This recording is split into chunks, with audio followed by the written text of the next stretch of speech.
Thank you very much. Wow, what a great turnout. Well, I am John Dante. I am the Senior Product Manager for GarageBand from Apple's headquarters in Cupertino, California. Very excited to be here tonight. Thank you. I'm also quite honored to be the moderator for what is a very special Meet the Musician event tonight here at Apple Soho with Mr. Patrick Stump. How awesome is that? Now, we're here to obviously to support Red and apps for Red. Just briefly, GarageBand, along with these leading app developers, have created these really special versions of their app directly designed to support Red and join them in their fight against AIDS. And it's amazing. And what's really cool is that all the content and all the apps that are designed, all the proceeds from the sale of these apps go directly to Red's Global Fund. So it's really special, and we're really proud to be a part of it. Thank you.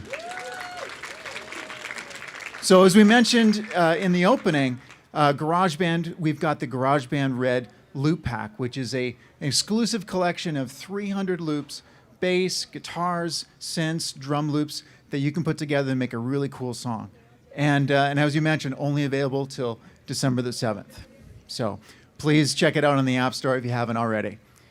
Now, something I did want to mention is that GarageBand today represents the most popular and successful music creation app in the world today.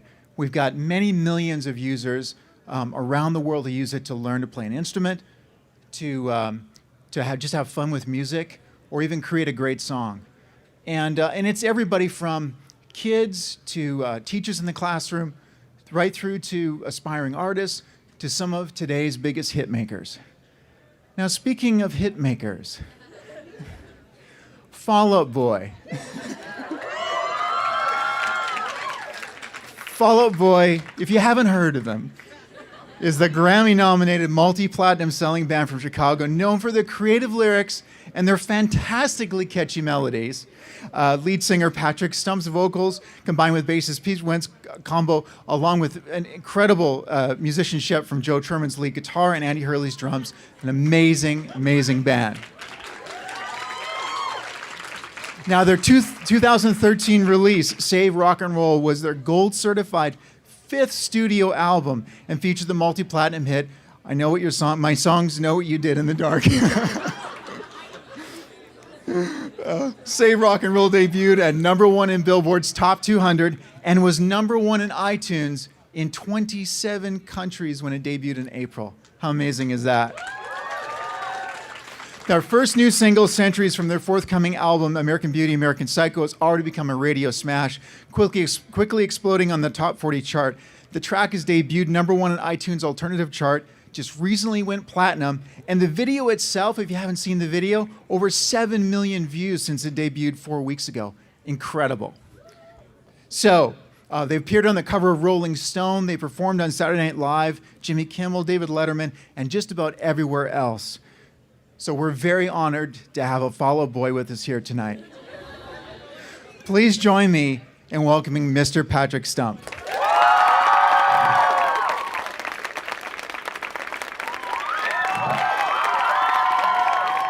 Hi. So welcome, and I have my headset mic, so I look more comfortable because this is what I normally do. Oh, that's great. So I did have to say, after watching the video, did you have to channel any Russell Crowe and Gladiator for the? Yeah. Well, no. I mean, it's funny when the video treatments come in because sometimes you know, because Pete really thinks of him. He spends the most time thinking, dealing with it, and I don't know why I don't do more because there's always that thing of when it comes down the pipeline, and I'm like, I gotta be a gladiator? Like there's so many of them where I'm like, I'm not a believable gladiator or like monster zombie guy, but whatever. I've done it all. So, honey, you will never believe what I did at work today. Yeah, right. So. Oh, that's great. Well, we're obviously here to talk. I know you've been touring like crazy. Congratulations on all your success. And we're here to talk about music creation technology and GarageBand. And I know you have a lot to say on the topic. But before we do that, I kind of wanted to kind of start from the beginning. And for musicians, there's that moment where you fall in love with music, you fall in love with an instrument. I was hoping that maybe you could take us through kind of what did you first start playing? When did you get into it?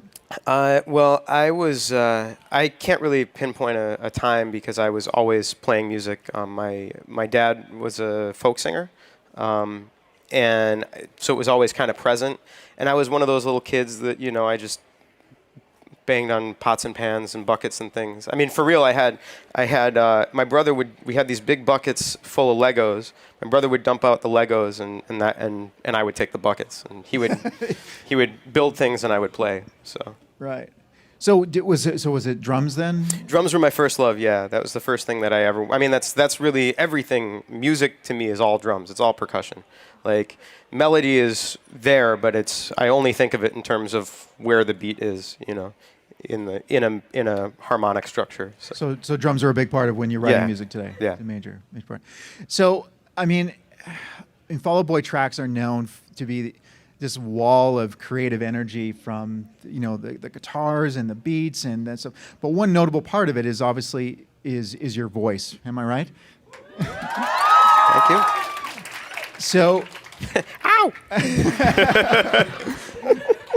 So. Did that come? The singing? Did that come naturally to you? Did you have to take some training? I don't think I took myself seriously as I mean, I still don't take myself seriously, but I don't think I took singing seriously as a thing that I do until after Cork Tree. We got just all these accolades, and people were so kind to us about and a lot of people were talking about my voice, and I'm like, that's kind of, I should probably try, you know what I mean? Because the thing is that like I had always planned on being the background guy. I wanted to be the songwriter, drummer, or guitar player or something and we would have a real singer. That was the thing that I assumed would happen. And we never got a singer. So here I am, You're still looking. Yeah, still looking. So.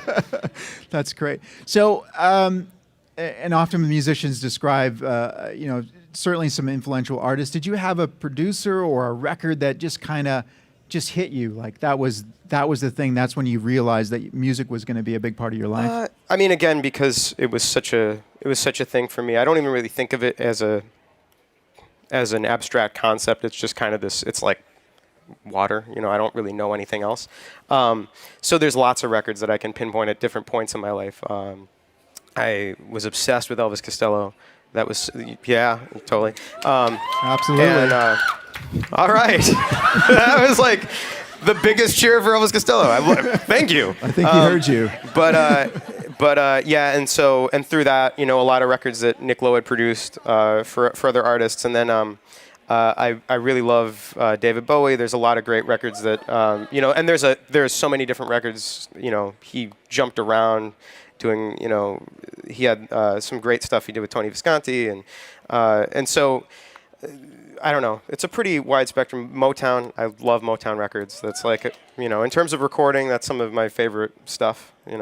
So I don't know, and that kind of crosses everything from my love of recording, the way things sound, but also the songwriting and the performance and the voices and the all of it.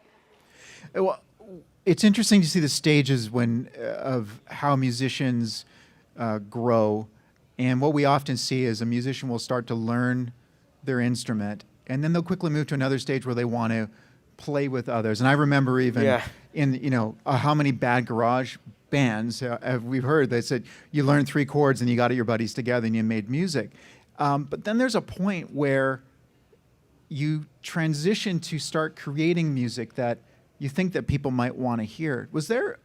Where were you in that moment? Have you always thought about creating music, like you're creating songs that people could hear, or were you just sort of doing stuff for yourself that you loved? Yeah, and then... I mean, I never thought of music as anything other than what you create. It was always weird to me, the idea of, because I feel like there's something really personal to a really excellent recording of a song, or really excellent performance of a song. Like now, like after Ray Charles' version of Georgia on My Mind or whatever, like I don't really want to hear another one. You know what I mean? Like, and so I feel like those kind of ultimate versions of songs, you write a song and you put it out into the universe, and that was always the thing. I liked the idea of being on the writing side. Again, my dad was a folk singer, so that was kind of writing was so entrenched in my understanding of music. It was kind of I couldn't. They were one and the same. That's what you were doing all the time. Right. Yeah. I mean, I've been writing songs since I was like, I don't know, 6. I don't know. Yeah. So I guess the next obvious question is, at what point, I guess, is the recording came into your life, and in terms of, and what were you using, and I guess, do you even remember what you were using to record your songs? So I think it was Christmas. I was 8 years old, and I got this little blue tape recorder, and my mom had a tape recorder, and I took the two of them together, and I would play one and sing and record on the other while I sang into that, and then I'd go back and switch the tapes and play them, and back and forth until I had multi-tracks, because I was always fascinated with the idea of what you can do with recording, with layering things, and I don't know, it was just it was like an instant thing. I just loved doing it when I was very young. Right. So what was your experience like in a first real modern recording studio? Crazy. So the first time we got to go to a real studio, it was Smart Studios in Madison, where they recorded it was Butch Vig's studio, Butch Vig from Garbage, and he recorded Nirvana there. I mean, it was a really excellent studio, and they had all this amazing gear, and we were like the crummiest little bunch of dudes, I wouldn't trust us with any of that gear. And so we got to go around, and it was just such an amazing experience, And also coming out of, this is funny now, like I'm just old enough to have seen the end of the like tape era at studios. We got to record in studios to tape, but also kind of the beginnings of the rise of DAWs being like the dominant thing, and that's kind of a cool place to be as an artist, to like have started out at exactly that time, so you know a little bit about both. You know a little bit about analog recording, but you know a little bit about digital recording. So right. Was there a piece of gear, I guess, at that stage where you really kind of like, wow, this is the future. This is. Well, they had a 47, a U47, which is a really awesome mic. They're my favorite microphone that's ever been made. They're obscenely expensive, and they're very rare now to get a good one. And they had this 47 that I guess Kurt Cobain had recorded on, and we were allowed to see it in the basement. And I was like, "Oh, can we record on that?" And they're like, "No, of course not." No. But that was like one of those like those moments where you're just shocked at the sight of something. Was it glowing? Oh yeah, totally. And I think there was a halo around it somehow, and music was playing. It was a studio, but Right. That's right. So, in terms of recording technology, I guess at that point, was there a piece of equipment then, I guess, at that point where you kind of felt like you could do stuff? At that point, we were still dealing with 4 tracks and that kind of thing. I think the first time, and not just because I'm here, but the first time that I had a really kind of wow experience recording stuff, because I'm a musician. I'm very impatient. When I have an idea, I want to record it. I don't want to mess around with patches and cabling. I know a lot of that stuff, but it drives me nuts when it's not all set up and whatever. The first time I had a really amazing experience with it was GarageBand, because it was so fast. It was so easy for me. And quite a lot of the stuff, by the time we were doing Infinity and High, a lot of the stuff that the synth layers and some of the background vocals and things like that were me just messing around with GarageBand. So that was a really big thing for me. That's really how I learned to record. Right. So and I guess do you incorporate a lot of loops into your work? Not so much. I really like. I like playing with loops, but I really like cutting things up. If I'm going to utilize a loop, I don't want it to be recognizable. I don't want to. I get excited about a sound. So if there's a sound, maybe a drum loop that has a kick sound that I really like, I'll take that kick sound and then maybe a snare sound from something else, or a someone chanting something. I'll take one little snippet of it, you know. But in general, I like to loop things that I do. I play with loops, but I like to create. I just need an excuse to play instruments. Right. You know? That's great. Now, you know, when you talk to writers, there's different camps. There's those that get inspired in random, like when they're up changing the light bulb on a ladder, they get an idea for a song, and then there's others who approach it more where, you know, they're going to get up at, you know, and have breakfast, and then they're going to spend 8 hours, and then they're going to be done.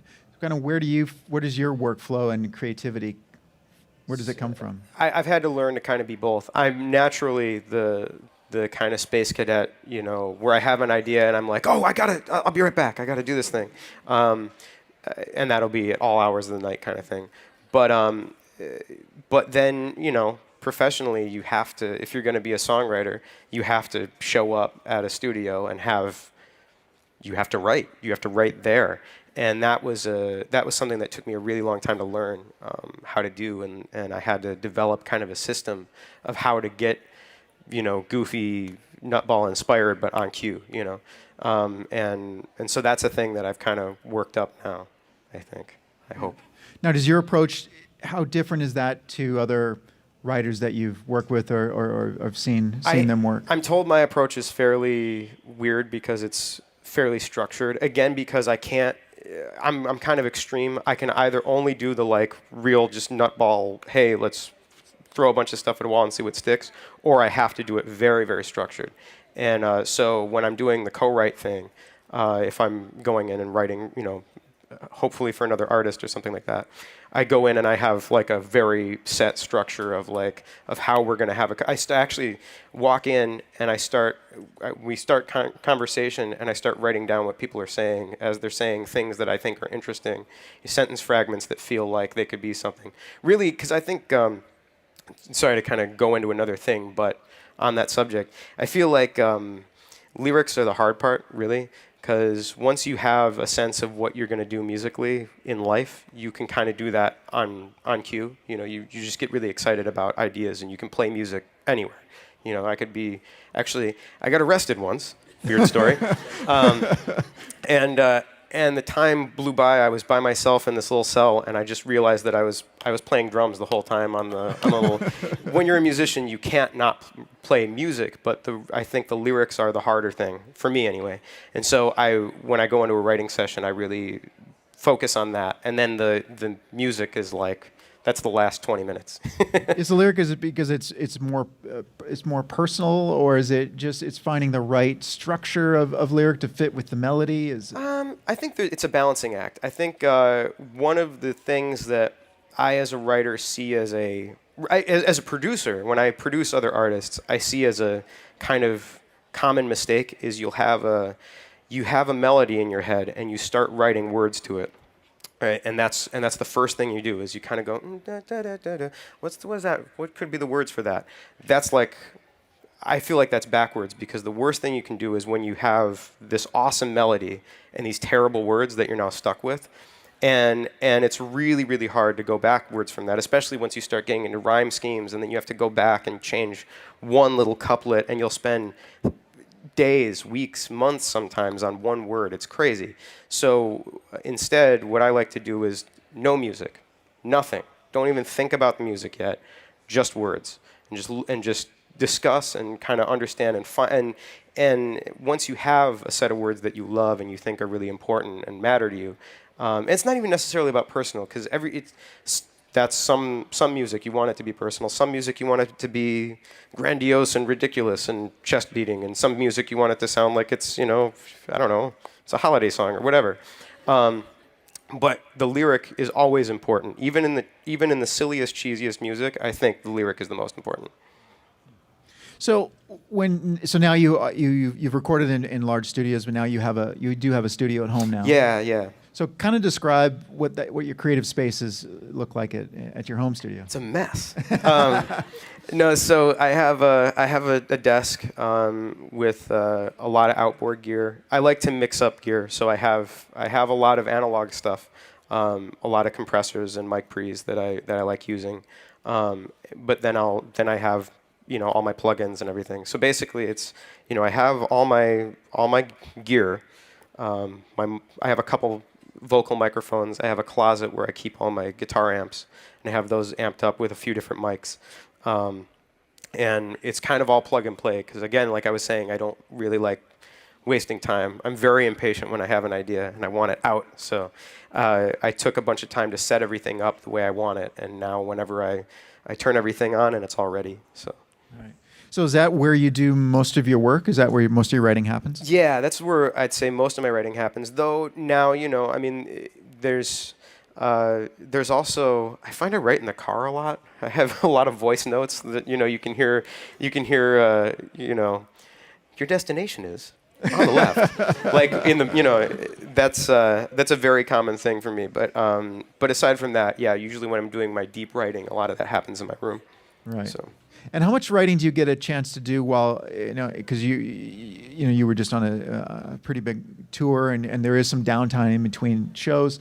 Is that time to write, or do you just kind of clear yourself? I think it depends. So I was, it's funny, again, the thing about GarageBand, when I was saying that was such an exciting thing for me, one of the things that was great about it when I started playing with it was that it was fairly limiting. I didn't know all the things it could do, so I could only do a few things, right? So it was very quick for me because it was like, well, I only know how these 2 drum kits sound, and I only know how this one bass patch sounds. So, on one level, it made everything sound the same, but it made writing really fast because it was like, here's my drums, here's my bass, whatever. As I got deeper into it, deeper into recording and everything, I kind of got overwhelmed and I kind of couldn't write because there was every sound imaginable that I could go for, and I think I kind of had a dry spell of a good year or two while I was really learning how to record, and it wasn't until I kind of went back to just kind of limiting myself that now I can write anywhere again. I used to be able to. And I'm back on it. But it's one of those things where I feel like T.S. Eliot had some quote, I'm going to butcher because I can't remember the wording exactly, but something along the lines of the imagination is never as taxed as when there are limits placed on it, And I feel like when you have a box and you have, you limit yourself, those are the times you do the most creative stuff, I feel like. Right. Now, you did the little da-da-da-da on you. You might want to describe what that means. Well, yeah. So I like to play instruments. I don't really like to program. But when you're dealing when you're dealing just with your laptop, a lot of times there's kind of that's a blurred line, and I really love using the musical typing function on in Logic. It's kind of this archaic thing that no one remembers is there, but I love it because it's so much. When I'm programming a drum loop or something like that, it's way easier for me to click that and then play it like that. Play it like I'm typing out. So you're just typing on the typing keyboard instead of a keyboard. Yeah, like exactly. Because it's almost like when I want to play a real keyboard, my MIDI trigger works perfect for that. But when I want to do something quick and easy and kind of sloppy, I need my musical typing for that. So when you are away, I mean, you've mentioned your laptop. How is mobile? Because now we have these incredible mobile devices with iPhone and iPad. Yeah. How do they factor into your songwriting now? It's weird because there'll be times where I think to myself, oh yeah, I never use any of that stuff, and then listening to the new record, there are whole sections of guitar or something like that I recorded in some basement somewhere, some creepy backstage in some country on an iPad, in GarageBand, and that made it all the way to the record, So I think it's kind of a mix. I definitely use a lot of the stuff that I think there's something because it's kind of limiting. It's like a more compact version of what you would do in Logic or GarageBand that I end up keeping a lot of the ideas because I'm kind of challenged, So. So I do want to go down the gear Yes. rabbit hole. 'Cause, All right. you and I can talk about this for hours. And I know you guys are just dying to You're hear dying it, to right? hear about it.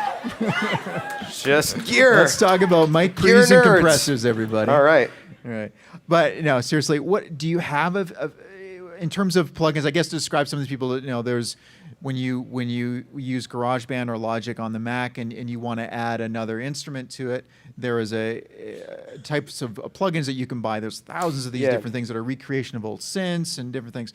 So in that range, do you use a lot of those? I mean, there's a lot to choose from. Do you ever use those as part of your recording? Yeah, definitely. Because for a long time I was only using. So for people who don't know, what John's describing, there's plugins, which are kind of like extra things. It's kind of like just like the toppings on your ice cream.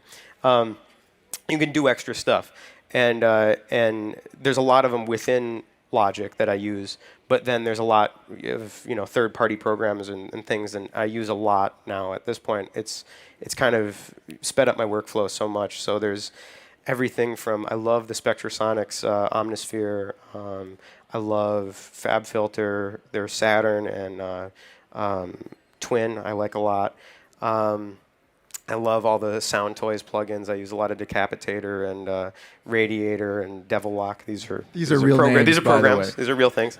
I don't know. And then in terms of like hardware gear, I use a lot. I like to mix, very in-box synthy kind of things with actual physical hardware. So I have, an LA2A and I have an 1176 and I have and I love this old Altec 1612 limiter. I'll use that, and then I have all my mics. I have way too many mics. My wife was going to kill me every time I bring home another mic, but I have so many microphones, and I just love microphones. There's that line. This is the last piece of gear I'll ever need. Oh, totally. And she doesn't buy it, and I don't buy it. I don't know why I say it, but I'm like, I swear that's it.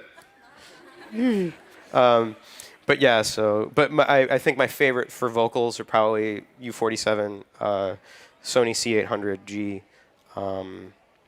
I also use there's this company Lomo from Russia that like during the Soviet Union they made all these microphones and they're great. There's this one, the 19A9, glorious. So. Oh, that's fantastic. So now, when you're recording on iPad, what are you using to plug in guitars and microphones on that? Are you using the built-in microphone right on? I use a built-in microphone sometimes. Again, because it's kind of fun having to deal with the limitations of that. Because when you only have one microphone, how are you going to sing into that? And you also kind of get accustomed to its own character, because every microphone has a different character. It's like its own EQ, its own compression, everything. But then I'll use the mic.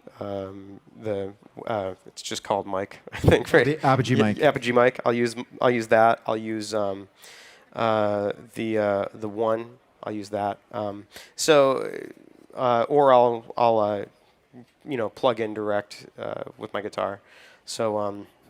But yeah, a lot of times I'm just cutting things up. A lot of times I don't ever leave my iPad. Oh, that's great. So I guess in this last record, and now with you doing all this stuff, and you have your home studio, how much remote collaboration did you have to do, and how did you? And if you did, how did you pull it off? Fall Out Boy really does most of our collaborating remotely at this point. It's just so much. It's like. We're not one of those bands that really has a fun time getting in the room and throwing ideas at each other, because we all have very strong ideas, and when you're that kind of person, you almost need. This is my space. Let me just.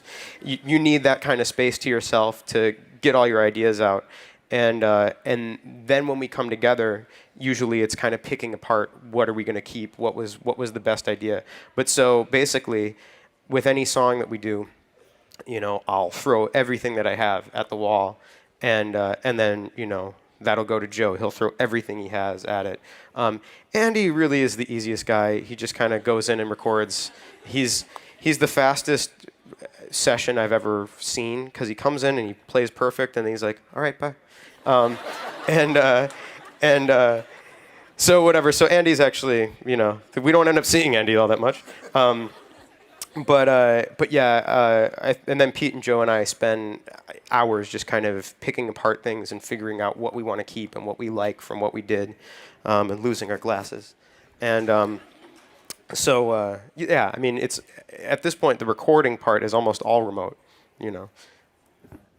So you've been using GarageBand for a long time, and I guess the last couple of years you've moved to Logic, Logic Pro 10.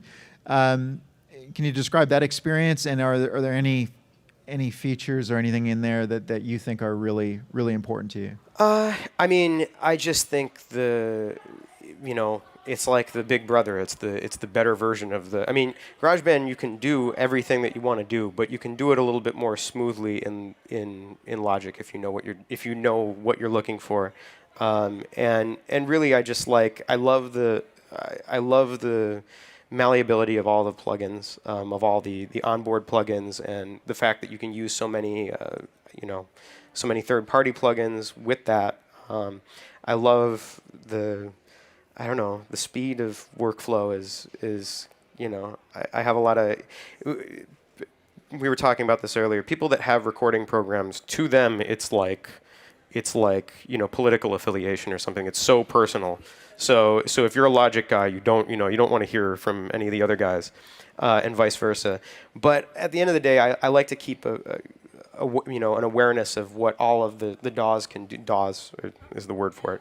What all the DAWs can do. Digital audio workstation. Yeah, if you don't know, I like to be aware of what all of them can do. But then I'm a Logic guy, so that's really what I'm happiest doing. And that's the thing, is that, as I've checked out. I won't say any other names, but I've checked out other programs, and this one does one thing really well, this one does another thing really well, but Logic can kind of do all of it, so I don't really have any reason to jump over. So, well, we would really love to get this is something that we've never done before in a store, where we would love to see an example of you putting a song together. Would we like to see that? All right. Could we talk you into doing that? All right. So we have a lot of shiny equipment up there. Yes. Ready to go. It's very shiny. So why don't we good. take Yeah, okay. Awesome. All right. So putting on my glasses. So I'm in mad scientist mode. All right. Let's see. So I guess we'll explain a couple things we have up here. So we have a new iPad Air 2 connected. There we go. This is moving around for the camera. And then we have an Apogee 1 connected here, and you also have brought your beautiful guitar. Yes, my Stump-O-Matic. Woo! Got my name on it and everything. So we're gonna, I guess, just start right at the beginning here. We've got a brand new project here. You're gonna start from scratch. And I think it would be great if we can check out some of the red loops as well. Maybe see if you can incorporate that into it. If we can give you a challenge. Yeah, I love a challenge. So before we get into that, because like I said, I like to do lyrics first. So we had talked about this, and I wanted to have suggested lyrics, and I think there are some suggested for me. So I'm going to be working with a blind set of lyrics. I have no idea what I'm going to be singing. That is true. There is a challenge. We just gave you the challenge early on. You have not seen these lyrics. You and I have never met. Well, that's not true, but I have never seen these lyrics. So I have no idea. I would like to see the lyrics first, if I may. There you go. All right. So the challenge for Patrick is that we have these incredible apps for Red. We have a number of them all here. We've incorporated, our apps team has put together some lyrics. They're not lyricists. They're not Pete, but they put together all the names of all these apps that are included in the Apps for Red promo. And so the challenge is for Patrick, and he put together something in GarageBand and sing this. All right. I'm going to go kind of, just for the sake of this, I'm going to go fairly literal on this and just kind of try and find a way to sing all of this all at once. So, yeah, let's see what happens. There's some fun stuff in there that I have to sing. All right. So generally, when I'm starting, you start when you're bored. That's the time to do it. So I kind of, or maybe you have an idea, but if you don't have an idea, there's no problem with that. So I'm going to check out these loops. I actually haven't heard a lot of these, so we'll see what any of them sound like.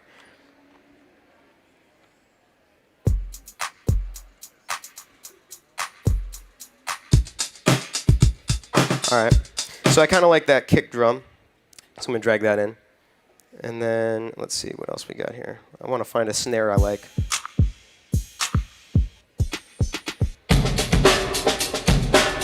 Let's give that a shot. Let's see what that does. All right, so I'm just going to isolate this kick drum. So then that's all I'm working with. Again, when I loop things, I don't really like to have, I want to create things. So I'm just going to take that much of it. All right, and then let's find a snare drum here. So just a quick, easy thing, just in case you've never done this before. When these are waveforms, usually the snare is the biggest looking wave. This is the boring part, guys. I know. Don't worry. We'll get somewhere when I start singing Kim Kardashian. All right, so now I have my kick and my snare. All right, let's see. All right, now I want to do, I'm going to build that, but I want to start with, I want to do some cymbals, and I'll just play that. So I want to do like... So he's going to bring up the drum instrument. I'm going to go through different drums. I don't really like that hi-hat sound. All right.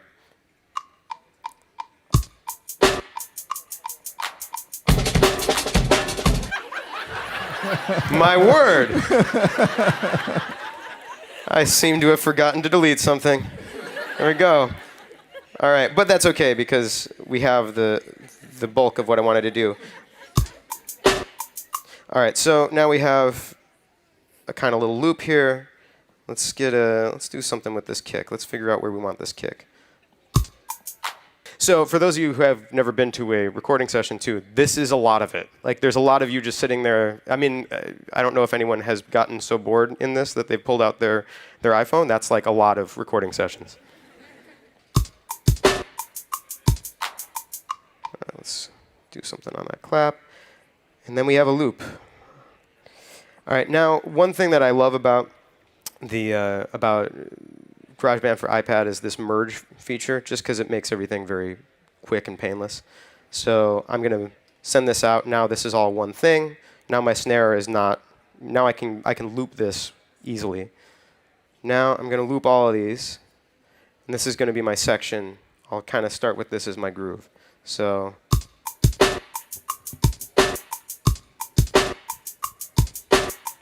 Real simple, not much there. All right, so how am I plugged in on this? I'm through the... Yeah, through the one. Through the one?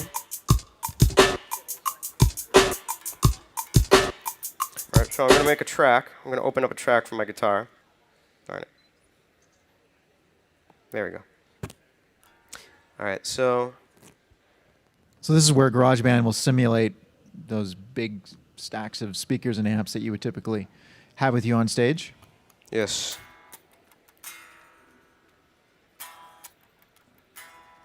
Here we go. All right. And I'm out of tune, too, which is great for you guys to see. So while you're tuning, normally you tell a few jokes, right? Or yeah, that's usually what I do. I mean, that's what people come to see, right? That's the show.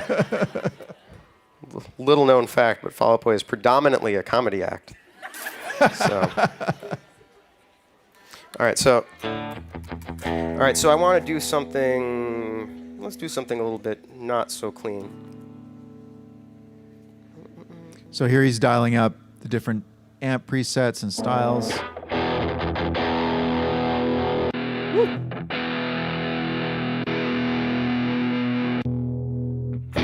All right, that's a little bit soft heavy. I usually like the key of D. Let's do D. Let's do something in D.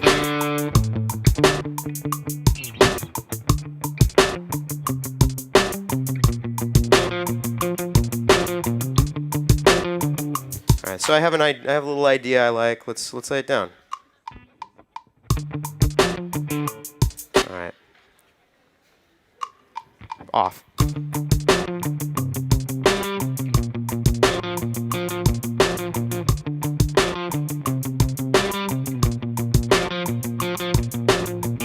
All right. So do another. I want to double this. Do same vibe, slightly different tone.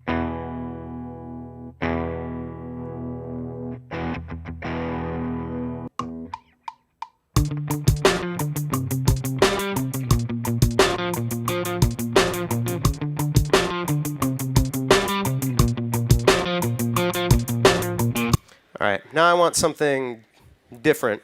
But first, so it's just easier to deal with, I'm going to go ahead and I'm going to make these one track.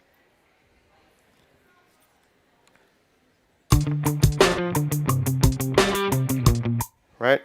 So now I need a second part. Let's try, see what, maybe something a little bit more distorted. Not industrial overdrive. Let's not go there.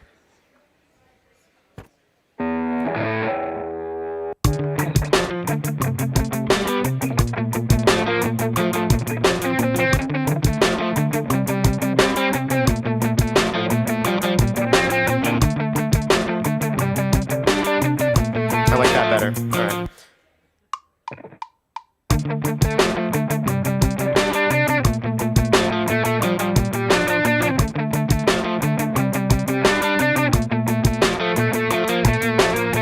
All right, so now I have some kind of like loose idea.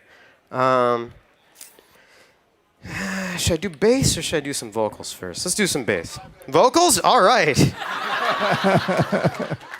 That was a trick question. So am I going into the one right now, or is it this marvelous contraption? It's gonna be through the one here. Awesome. So now I'm just switching my input.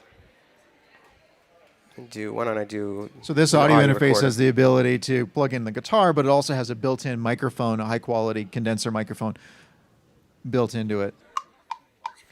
All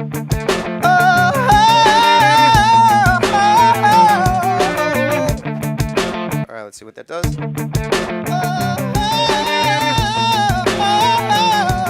All right.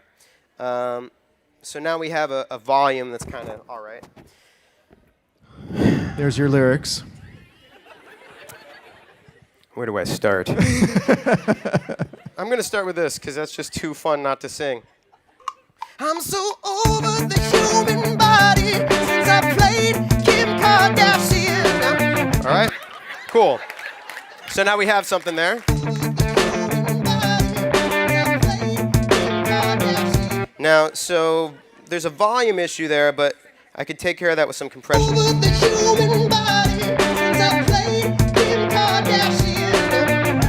All right, cool. Let's do another line of something.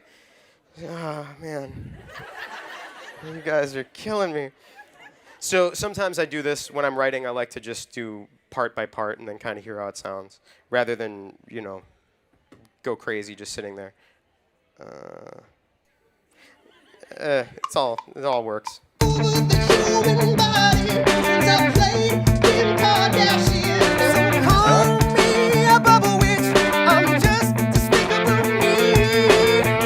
All right. Doesn't have to rhyme. They don't rhyme. So, all right. What we got?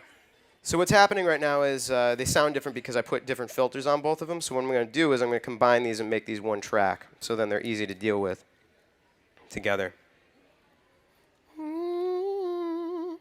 And I'm kind of feeling like maybe this warrants a harmony, right? I mean, it's like it's such poignant, you know.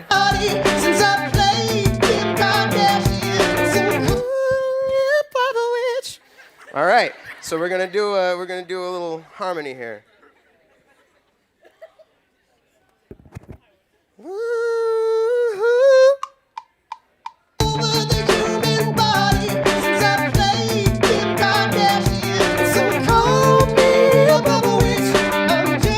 Right, just a little bit, you know? You just want a little piece of it.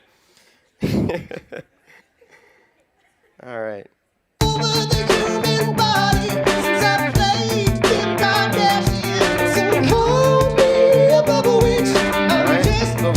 Loud.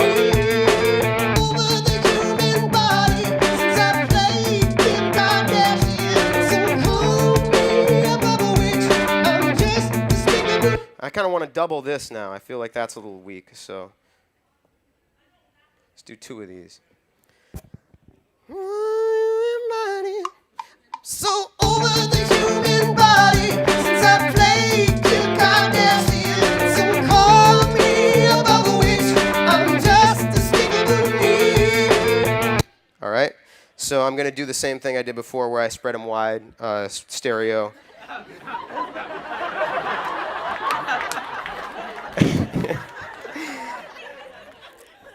Within the stereo field, I'm gonna put them in 2 different places. All right, guys.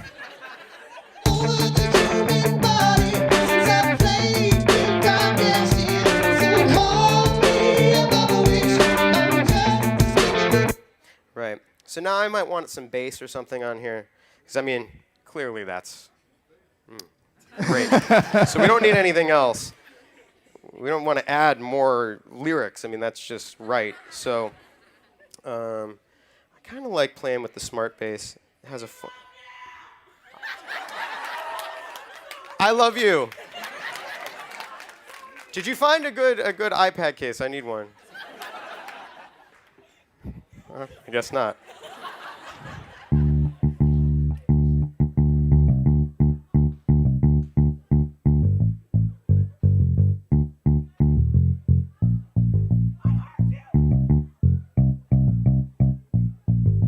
So yeah, in the smart bass, you've got all your different patterns playing.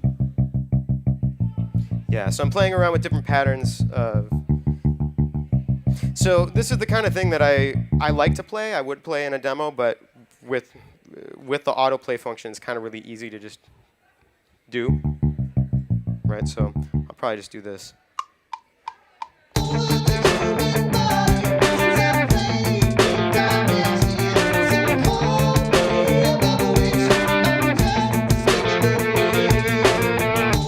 All right, so now I have kind of a full track idea. I might want to change this bass sound a little bit. So I want to go ahead and merge this into an audio file instead of MIDI information. And I'm going to maybe put a little bit of a distortion on it or something.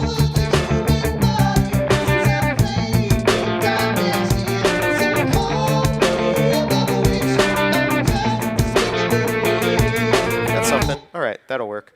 I think that sounds really great, so right? here's my song.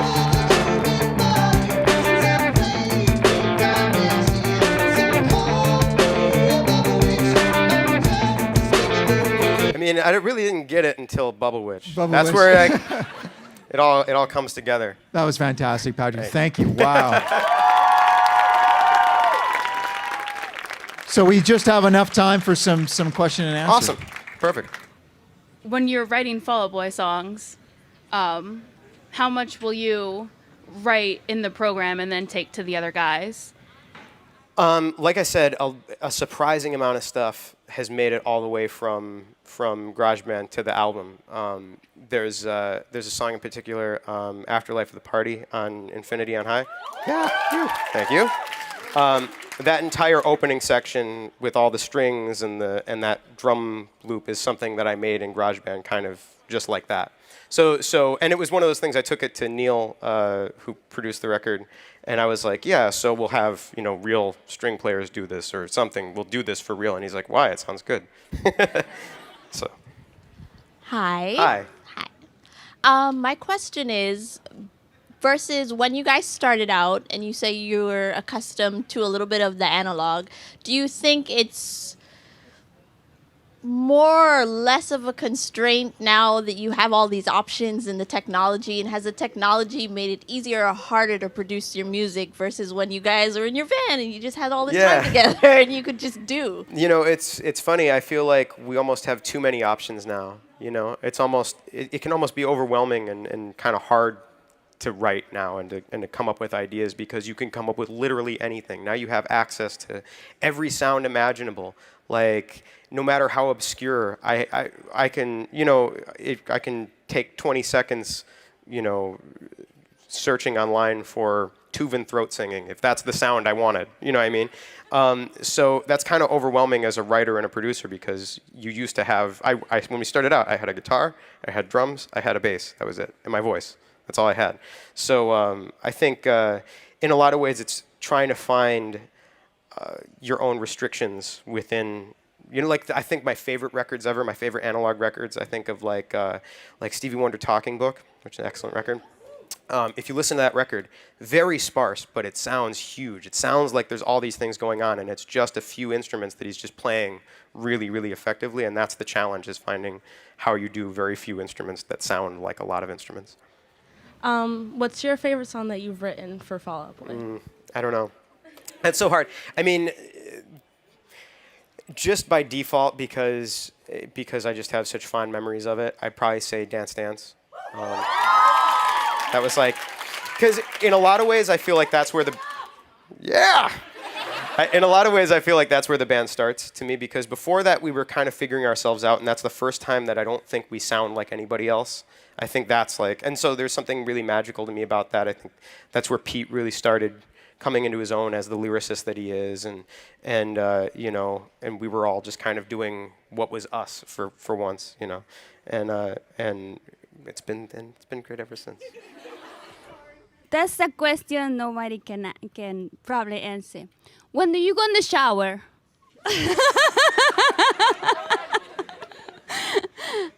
Are you singing there, making music, or what are you doing?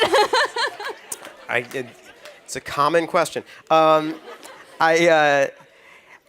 do sing in the shower, but I don't end up singing a lot of. I never sing Fall Out Boy. It's kind of like Fall Out Boy is a very acrobatic kind of like hard thing for me to do. It's like it's something I have to work up to every night. I'm singing these really high notes and stuff.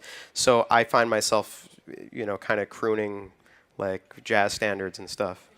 Is what I end up singing, because it's in this jazz. So, but yeah, I'll sing in the shower sometimes. Hey, Patrick. Over here. Hey. So when it came to going from traditional instruments to using the technology, did you kind of teach that stuff to yourself? Because I've got my guitars and my piano at home, and I'm not really sure how to start using it with the technology, what sort of plugins or connections I need to start, like, recording into the program. Yeah, totally. That's a great question. I was really intimidated by it at first. I remember the first time I saw a drum machine, and it made no. I looked at it like Zoolander at the computer. I was like, I don't know what's happening. I had no idea how to do it. And actually, there's a lot of recordings of me just playing the drum machine, because that was faster to me than programming it. But what I ended up doing was I read a great interview with David Bowie and Brian Eno about when they were making Low, which was this very, very synth-heavy record.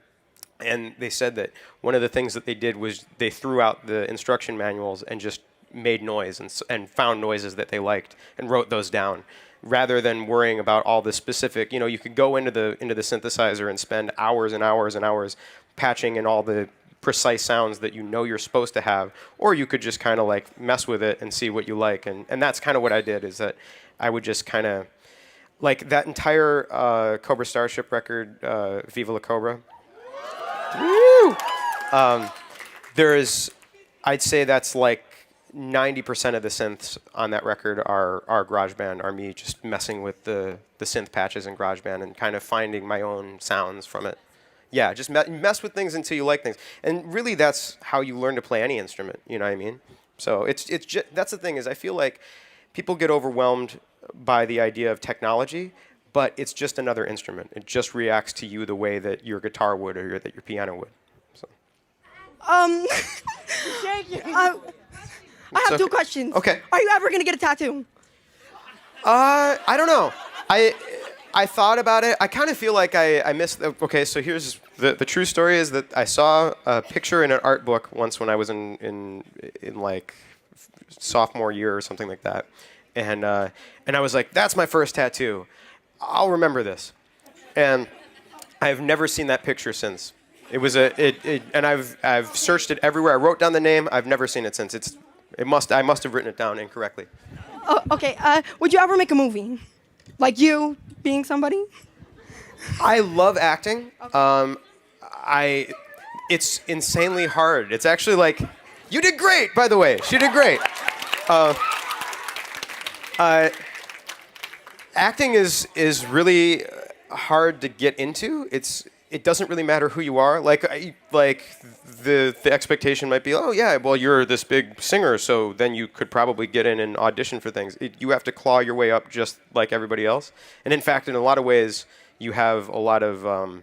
It's almost like a strike against you that you are in some band that people have heard of. So yeah, acting is insanely hard. I like auditioning. I don't know if I'll ever get a part, but I'm okay with that. Oh, thank you.